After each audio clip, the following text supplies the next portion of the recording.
இந்த மிதுன ராசிக்காரங்களோட பிறப்பு பலன் எப்படி இருக்கும், எப்படிப்பட்டவங்க, எப்படிதான் வாழ்வாங்க, கண்டிப்பா எல்லாம் சொல்லணும். சொல்லுங்க. ஒரே ஒரு பழமொழியை மட்டும் இவங்க எப்போதுமே மனசுல வச்சுக்கணும். இந்த புதன், அதனாலதான் எல்லாரும் பச்சோந்தின்னு சொல்லுவாங்க. இந்த புதனை ஏன் அந்த ஆனா அது சில ராசிகள் தான் இருப்பாங்கல்ல. கண்டிப்பா கண்டிப்பா ஆமா, கண்டிப்பா உண்மைதான். இது எல்லாருக்கும் ஏத்த மாதிரி போறது பெரிய விஷயம். அது அட்ஜஸ்ட் பண்ணிக்கிறது எவ்வளவு பெரிய பெரிய விஷயம் தெரியுமா? விஷயம் அது. யாரையுமே பகச்சுக்காம இருக்கக்கூடிய ஒரு அமைப்பு அப்படிங்கிறது இந்த மிதனத்துக்கு உண்டு.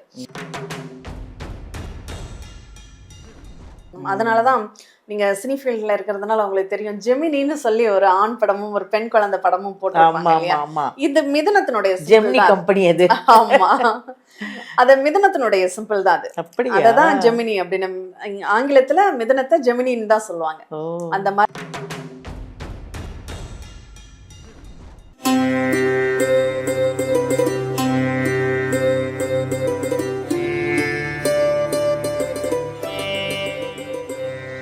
எல்லாருக்கும் வணக்கம். நான் உங்க பாலாம்பிகா. ஜோதிட யுகம் சேனலுக்காக நான் உங்களை எல்லாரும் சந்திக்க வந்திருக்கேன். நிறைய விஷயங்கள் நம்ம எவ்வளோ விஷயங்கள் என்ன தெரிஞ்சிருந்தாலும் ஜாதகம், அஸ்ட்ராலஜர், அதாவது ஜாதகத்தில் நம்ம என்னென்ன விஷயங்கள் நான் தெரிஞ்சுக்கணும்னு மக்கள் நிறைய பேர் ஆசைப்படுறீங்க. அதனால் இன்னைக்கு நாம் ஒரு நல்ல ஒரு சிறப்பான ஒரு அஸ்ட்ராலஜரை நம்ம மீட் பண்ண போகிறோம். நம்ம இன்றைக்கி யாரை சந்திக்க போகிறோம்னா, ஒரு அருமையான ஜோதிடர். நம்ம யாரை சந்திக்க போகிறோம்னா ஏஎல்பி ஜோதிடர் சாந்தி தேவி ராஜேஷ்குமார் அவர்களை தான். அவங்க நிறைய பிறப்பு பலனை பற்றி சொல்லலான்னு வந்திருக்காங்க. ஏன்னா இது எனக்கும் தெரிஞ்சுக்கணும், இந்த பிறப்பு பலன்னா என்ன அப்படிங்கிறத நான் மட்டும் இல்லைங்க, நீங்களும் தெரிஞ்சுக்கணும். அவங்கக்கிட்டேருந்து நம்ம நிறைய விஷயத்த தெரிஞ்சுக்கலாம், அவங்கள சந்திக்கலாம். வாங்க. வணக்கம். ஜோதிட யுகம் நேயர்கள் அனைவருக்கும் வணக்கம். இந்த நாள் இனிய நாளாக அமைய வாழ்த்துக்கள். சொல்லும்போதே ஒரு உற்சாகமாக பூஸ்டாக அழகாக சொன்னீங்க. ரொம்ப சந்தோஷமாக இருக்குது உங்களை பார்க்கறதுக்கு. பிறப்பு பலன் அப்படின்னா என்ன, நீங்கள் தான் சொல்லணும். நிறைய விஷயங்கள் சொல்லுங்கள், மக்களுக்கு தெரிஞ்சுக்கணும். கண்டிப்பா நிச்சயமா. நான் ஒரு ஜோதிடர் அப்படிங்கிறத தாண்டி ஜோதிட ஆசிரியராகவும் இருக்கேன். ஆசிரியராகவும் இருக்கீங்க. ஏஎல்பி அஸ்ட்ராலஜின்னு லக்னம் வளரும் வயதுக்கு தகுந்த மாதிரி பிறப்பு பலன் அப்படிங்கிறது ஃபிக்ஸட் ஆனது. அதுல மாற்றம் அப்படிங்கிறது இருக்காது. ஒருத்தர் ஒரு லக்னத்திலேயோ ஒரு ராசியிலேயோ பிறந்துட்டாங்கன்னா அது ஃபிக்ஸடு. அவங்க இந்த பூமியில இதன் வழியாக தான் பலன்களை அனுபவிக்க போறாங்க அப்படிங்கிறத கண்டினியூவா பலன்கள் தெரிஞ்சுக்கலாம். நம்ம என்ன பண்றோம்னா, லக்னத்தை வயதுக்கு தகுந்த மாதிரி லக்னத்தை மூவ் பண்ணி மாற்றி இன்னைக்கு என்ன பிரசன்ட்ல என்ன இருக்கும், பிறக்கும்போது ஒரு பிறவி குணம் மாறாதுன்னு சொல்லுவாங்க.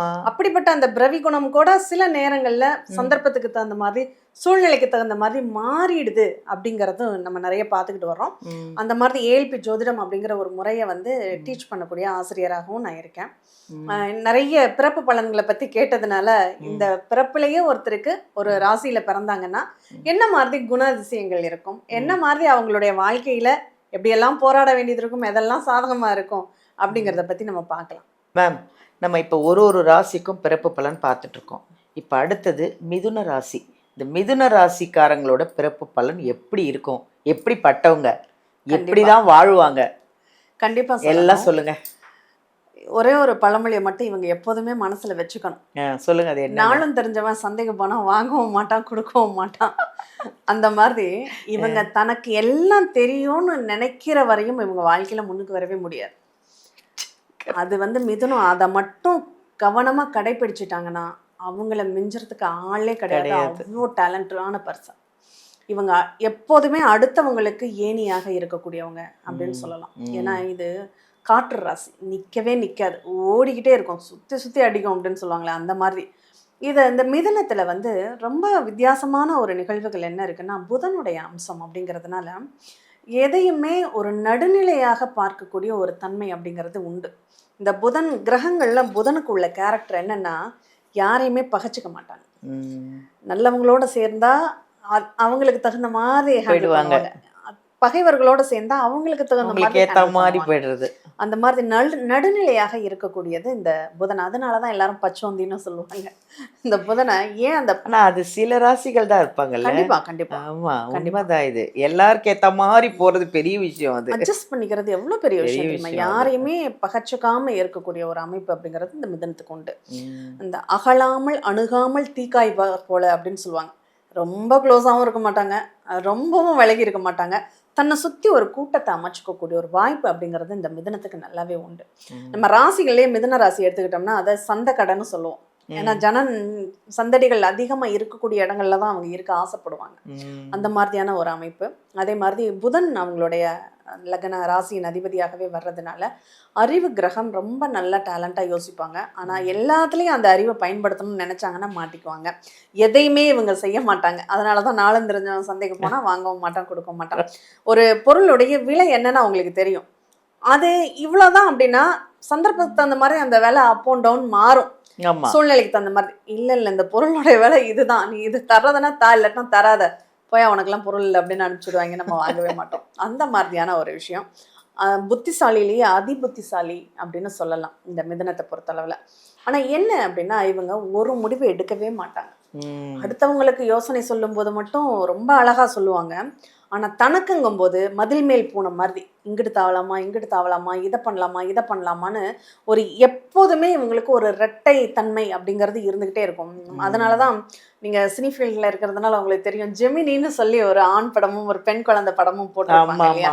இது மிதுனத்தினுடைய ஜெமினி கம்பெனி. அது ஆமா, அது மிதுனத்தினுடைய சிம்பிள் தான். அது அததான் ஜெமினி அப்படின்னு ஆங்கிலத்துல மிதுனத்தை ஜெமினின்னு தான் சொல்லுவாங்க. அந்த மாதிரி இதனுடைய அமைப்பு அப்படிங்கிறது 2 குணமாக இங்க வேலை செய்யும் அப்படின்னு சொல்லியிருக்கு. ஒவ்வொரு சில நேரத்துல ஆண் மாதிரி ரொம்ப ஸ்ட்ராங்கா அடிச்சு பேசுவாங்க. ஒரு சில நேரத்துல இவரா இப்படி அப்படின்னு நினைக்கிற அளவுக்கு ரொம்ப பணிஞ்சு போவாங்க. எந்த இடத்துல அடிக்கணும், எந்த இடத்துல பணியணும் அப்படிங்கிறத இவங்களுக்கு அழகா தெரிஞ்சு வச்சவங்க. அரசியல்ல பொருத்தமானவர்கள்னா இந்த மிதுன ராசிக்காரங்க அப்படின்னு சொல்லலாம். ஏன்னா அந்த அளவுக்கு ரொம்ப டேலண்டா இருப்பாங்க. இவங்களுடைய பேச்சு ரொம்ப அழகா இருக்கும். ஏன்னா சந்திரன் பேச்சுல வாக்கு ஸ்தானத்துல சந்திரன் இருப்பாரு.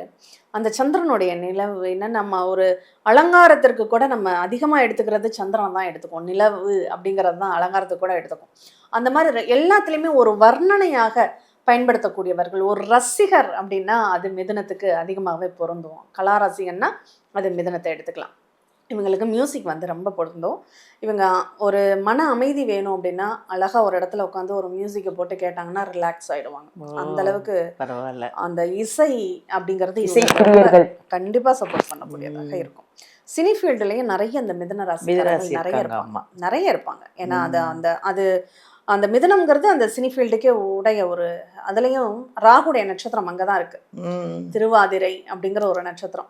திருவாதிரை யாரு? நடராஜர் டான்ஸ் ஆனவருடைய நட்சத்திரம் இல்லையா? ஆருத்ரா ஆண்டவர் இல்லையா? அதனாலேயே அவங்களுக்கு அந்த கலை பிரியர்கள் இருப்பாங்க அப்படின்னு சொல்லலாம். அந்த மாதிரி ஒரு அமைப்பு இருக்கு. அவங்களுடைய கம்யூனிகேஷனும் ரொம்ப ஸ்ட்ராங்கா இருக்கும். ஒரு நெட்வொர்க்கு ரொம்ப பலமா அவங்க வச்சுக்குவாங்க. எதையுமே கட் பண்ண மாட்டாங்க. அது ஒரு செயின் லிங்க்லயே வச்சிருப்பாங்க அப்படின்னு சொல்லலாம். அந்த மாதிரி அவங்க நட்புக்கும் கொஞ்சம் நல்ல பக்குவமாக நடந்துக்கக்கூடியவங்களாகவே இருப்பாங்க அப்படின்னு சொல்லப்படுது. வீடு எப்போ பார்த்தாலும் அவங்களுக்கு சொந்தமாக இடம் வாங்கணும், வீடு வாங்கணும், சொத்து ஏதாவது சேர்க்கணும் அப்படிங்கிற ஒரு எண்ணம் இருந்துக்கிட்டே இருக்கும். அதுவும் விதவிதமான வாகனங்களில் பயணிக்கணும் அப்படிங்கிற ஒரு ஆர்வமும் அவங்களுக்கு அதிகமாகவே இருக்கும் அப்படின்னு சொல்லலாம். அவங்களுடைய பூர்வ புண்ணியம், அவங்க சொந்த உயிரை விட்டு வெளியில் போனால் தான் ஜெயிக்க முடியும். சொந்த ஊர்ல அவங்க இருக்க முடியாது, இருக்கவும் கூடாது அப்படிங்கிற ஒரு நிகழ்வு. அதனால அவங்க சொந்த ஊரை விட்டு வெளியில போனாங்கன்னா வாழ்க்கையில சக்சஸ் பண்ணிடுவாங்க. அதுக்கான அமைப்பு அப்படிங்கிறது. ஒரு சிலர் நான் கடைசி காலத்துல போய் சொந்த ஊர்ல இருக்கலாமா, எப்போதுமே உங்களுக்கு சொந்த ஊர் எப்படின்னா தொட்டுக்கிறதுக்கு மாதிரி தான். அப்போதைக்கு கோயிலுக்கு போகிறோமா, செலவு பண்ணுறோமா, சாமி கும்பிட்றோமா, வந்தோமா அப்படின்னு இருக்கணும். அப்படி அந்தளவுக்கு தான் இருக்குமே தவிர சொந்த ஊரில் நான் இடம் வாங்கி செட்டில் ஆகிறேன் அப்படிங்கிற வார்த்தை இவங்களுக்கு பொருந்தாது அப்படின்னே சொல்லலாம். அதே போல் கடனை பொறுத்தளவில் கொஞ்சம் அதிகமாகவே ஆடம்பரத்திற்காக கொஞ்சம் கடன் படக்கூடிய ஒரு வாய்ப்பு இவங்களுக்கு அதிகமாகவே இருக்கும். இவங்களுக்கு அந்த கௌரவத்தை ரொம்ப அதிகமாக பார்ப்பாங்க. அதே மாதிரி கூட பிறந்தவங்க மேலே ரொம்ப பற்றுதல் அதிகமாக இருக்கும். அது அவங்களுக்காக, அதுவும் இளைய சகோதரர்கள்கிட்ட கூட கொஞ்சம் அவங்களால எந்த பிரச்சனையும் கிடையாது இவங்களை பொறுத்தளவில். மிதுனத்திற்கு தம்பிகளால் எந்த ஒரு சிக்கல்களும் கிடையாது. ஆனால் சகோதரன் மூத்தவர் இருக்காரு அல்லது அக்காவா இருக்காங்க அப்படின்னா அவங்களுக்காக கடன் படக்கூடிய ஒரு கட்டாயம் அப்படிங்கிறது இவங்களுக்கு ஏற்படும். அவங்களாலேயே பிரச்சனைகள் அப்படிங்கிறது ஏற்படும். இப்போ பாகப்பிரிவினை, ஏதாவது இந்த மிதுனத்துக்கு ஒரே ஒரு விஷயம் சொல்லணும்னா, இவங்க அண்ணன் தம்பி இருக்கீங்க, நீங்க தம்பியாக இருக்கீங்கன்னா நம்ம அண்ணன் தானே, நாளைக்கு பிரிச்சுக்கலான்னு தயவு செஞ்சு இருக்காது. உங்க அப்பா இருக்கும்போதே பாவத்தை பிரிச்சு வாங்கிக்கணும். ஏன்னா அதுக்கப்புறம் அண்ணன்ட்ட சொத்து கேட்க போய் பிரச்சனையை சந்திக்கிறவங்க இன்ன வரையும் கோர்ட்டு கேஸ்ன்னு அலையிறவங்க நிறைய இருக்காங்க. அது இந்த மிதுன ராசி கண்டிப்பா பொருந்தும். அதனால அப்படி இருக்கவே இருக்காதீங்க. நீங்க கடன் வாங்குறதுனா வெளியில கூட வாங்கிக்கோங்க, உங்க அண்ணன்ட்டே அக்காட்டே கடன் வாங்காதீங்க. அது நாளைக்கு அதுவும் பிரச்சனையாக மாறிடும். அந்த மாதிரி இருப்பாங்க இப்போ கேட்டு அந்த மாதிரியான ஒரு அமைப்பே இருக்கு. திருமண வாழ்க்கையை பொறுத்தளவில் இவங்களை விட இவங்களுக்கே அட்வைஸ் பண்ணக்கூடிய ஒரு மனைவியோ கணவனோ அமைவாங்க. Very good. அது அனுபவமா அவங்க பேசுவாங்க. எப்பா நீ இப்படியெல்லாம் இருக்காத, இதெல்லாம் வாழ்க்கைக்கு பொருந்தாது, நம்ம இப்படி தான் இருக்கணும், ஊரோட ஒத்து போகணும் அப்படின்னு அவங்க அட்வைஸ் பண்ணுவாங்க.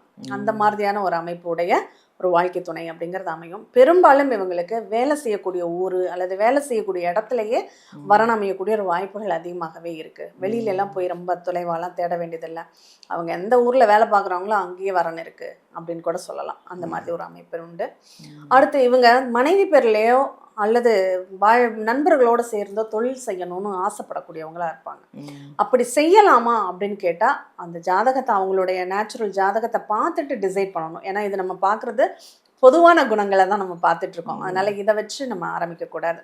சரி, இவங்க வந்து நெட்வொர்க் சம்பந்தமான கமிஷன் பேஸ்ல இவங்க ஏதாவது பண்றாங்கன்னா, சர்வீஸா பண்றாங்கன்னா அவங்களுக்கு சூப்பரா இருக்கும். சொந்தமா பணம் போட்டு ஒரு பொருளை உற்பத்தி பண்ணக்கூடிய ஒரு வாய்ப்பு இவங்களுக்கு கிடையாது. அது எப்போ இருந்தாலும் கிடையாது.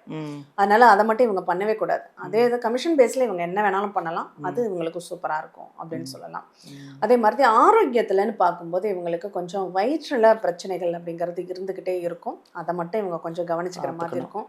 யூரினரி இன்ஃபெக்ஷன் அப்படிங்கிறது, பரம்பரை வியாதிகள் ஏதாவது இருக்கு அப்படின்னா அப்பாவை தொட்டு அப்பா வழியில உள்ள நிகழ்வுகள் இவங்களுக்கு பிரச்சனைகளை தரக்கூடியதாக இருக்கும். அதனால ஜெனட்டிக்ல ஏதாவது ஒரு ப்ராப்ளம் இருக்குன்னா அதை கொஞ்சம் கவனமா பார்த்துக்கிறது நல்லது அப்படின்னு கூட சொல்லலாம். அடுத்தது உங்களுக்கு அப்பாவுடைய தன்மைகள் எப்படி இருக்கும்? அப்பாவுக்கும் பையனுக்கும் ஒத்தே போகாது. இவர் வட துருவம்னா அவர் தென் துருவமாக தான் இருப்பார். இவர் ஒன்று சொல்ல இவங்க ஒன்று சொல்ல, ரெண்டு பேரும் ஒருத்தர் பார்த்து பேசிக்கிறாங்கன்னா அப்போ சண்டை வந்துடும் அப்படின்னே சொல்லலாம். அதனால கொஞ்சம் அப்பாவை விட்டு இவர் கொஞ்சம் தள்ளி இருக்கிறது தான் இவருக்கு நல்லது அப்படிங்கிற ஒரு அமைப்பு இருக்கு. அம்மாவுக்கும் இவருக்கும் உள்ள பாண்டிங் ரொம்ப சூப்பரா இருக்கும். அம்மான்னா இவர் என்ன நினைக்கிறாரோ அந்த குறிப்பறிந்து செய்தல் அப்படின்னு சொல்லியிருக்குல்ல, அம்மாவுடைய முகத்தை பார்த்து இவர் அம்மா இதை தான் நினைக்கிறாங்கன்னு இவர் பண்ணிடுவாரு. அதே மாதிரி பையன் எனக்கு இதுதான் தேவைப்படுதுன்னு அம்மா பண்ணிடுவாங்க. அந்த மாதிரி ரெண்டு பேருக்கும் உள்ள பாண்டிங் வந்து ரொம்ப சிறப்பாக இருக்கும் அப்படின்னு சொல்ல. நிறைய பேர் திருமண வாழ்க்கையில இந்த மிதுன ராசிக்கு பிரச்சனைன்னு வருதா, அம்மாவாலையும் மாமியாராலையும் தான் பிரச்சனைகள் வரும். வேற ஏன்னா இவர் எப்படியோ எனக்கு எங்க அம்மா தான் முக்கியம்னு நினைக்கிற மாதிரியே இவருடைய வாழ்க்கை துணையும் நினைக்கும். அதுதான் அங்க பெரிய விஷயமே. அதனாலேயே அவங்களுக்குள்ள திருமண வாழ்க்கையில சில சங்கடங்கள் வரும். அதை மட்டும் நமக்கு எப்படி அம்மா முக்கியமோ அது மாதிரி அவங்களுக்கு ஒன்று நினைச்சிட்டாங்கன்னாவே போதும், அவங்களுக்குள்ள பிரச்சனைகள் கண்டிப்பா கண்டிப்பா. ஏன்னா அந்த வாழ்க்கையில எது முக்கியம்னு ஒரு கல்யாணத்துக்கு அப்புறம் ஒரு புரிதல் இருந்துச்சுன்னா அவங்க பேச மாட்டாங்க.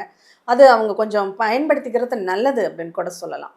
அடுத்து இவங்களுக்கு லாபம் அப்படிங்கிறது, ஏதாவது பேராசைப்பட்டு ஒரு விஷயத்த பண்ணாங்கன்னா அது கொஞ்சம் பிரச்சனையாகி தான் அவங்களுக்கு கிடைக்கும்.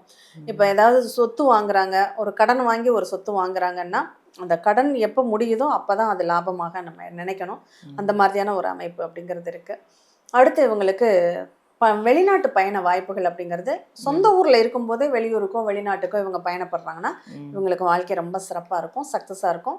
ஆக மொத்தம் இவங்க சொந்த ஊரில் இருக்கக்கூடாது அப்படிங்கிறத மட்டும் இவங்க வச்சுக்கணும். போகலாம், எந்த நாட்டுக்கு எங்கே வேணாலும் போகலாம். ஏன்னா இவங்க சுற்றிக்கிட்டே தான் இருக்கணும். ஒரு இடத்துல நான் இருக்கணும்னு முடிவு பண்ணிட்டாங்கன்னா அது கூடவே கூட ஆகாது. அவங்க எந்த ஒரு தொழிலும் நிரந்தரமாகவும் பண்ண முடியாது. மாறிக்கிட்டே இருக்கணும். சேஞ்சிங் அப்படிங்கிற ஒவ்வொரு நிமிஷமும் மிதனத்துக்கு ஏற்பட்டுக்கிட்டே இருக்கும். அதனால அவங்களுடைய இது, அவங்க இப்போ ஒரு தொழில் பண்ணுறாங்கன்னா அந்த தொழிலில் கூட ஏதாவது ஒரு புதுசாக அவங்க ஆட் பண்ணிக்கிட்டே இருந்தால் மட்டும்தான் அவங்களுக்கு அது ஃபுல்லாகவே ரன் ஆகும் அப்படின்னு சொல்லியிருக்கு. அதனால அவங்கள பொறுத்தளவில் தொழில் செய்யணும் அப்படின்னா கொஞ்சம் ஜாதகத்தை கன்சிடர் பண்ணிவிட்டு அதுக்கப்புறம் தொழில் ஆரம்பிக்கணும். இல்லைன்னா தொழிலாலேயே ஏகப்பட்ட நஷ்டங்களையும் அழுத்தங்களையும் அவங்க சந்திக்க வேண்டியது இருக்கும். Super ma'am. நல்லா மிதுன ராசி வந்து எனக்கு தெரிஞ்சவங்களும் இருக்காங்க. நிறைய விஷயங்கள் சொன்னீங்க, எவ்வளோ அழகாக தெளிவாக சூப்பராக சொல்லியிருக்கீங்க. மிதுன ராசி நேயர்கள் அவ்வளோ பேர் வந்து நீங்கள் இதை நல்லா கேட்டுட்ருப்பீங்க. ஒன்றும் கவலைப்படாதீங்க, எல்லாமே வந்து ஒரு முடிவு உண்டு, எல்லாத்துக்கும் ஒரு சக்ஸஸ் உண்டு. உங்களுடைய கேரக்டர் தான் சொன்னாங்க, ஆனால் நீங்கள் நல்லா இருப்பீங்கன்றதை அவ்வளோ அழகாக மேம் சொல்லிட்டாங்க. இந்த வீடியோலேருந்து மேம்கிட்ட ஏதாவது கன்சல்ட் பண்ணணும், அவங்ககிட்ட பேசணும், அவங்ககிட்ட உங்கள் ஜாதகம் பார்க்கணும், இல்லை அவங்கக்கிட்ட உங்கள் ஜாதகம் கற்றுக்கணும், ஜாதகம் பார்க்குறதுக்கு கற்றுக்கணுன்னாலும் கற்றுக்கலாம், அவங்க ஆசிரியர் தான். So don't worry. இதிலேருந்து வீடியோலேருந்து நம்பர் எடுத்து நேராக நீங்கள் சாந்தி தேவி மேம்கிட்ட நீங்கள் நேரடியாகவே ஃபோனில் பேசலாம். இல்லை ரொம்ப தூரத்தில் இருக்கீங்கன்னா ஆன்லைன்லேயும் அவங்கள காண்டாக்ட் பண்ணிக்கலாம். கற்றுக்கணுன்னா கூட கவலைப்படாதீங்க, அவங்க சூப்பராக சொல்லி தருவாங்களாம். வாங்க கற்றுக்கோங்க, எல்லாரும் எல்லாத்தையும் கற்றுக்கணும், அதுதான். தேங்க்யூ.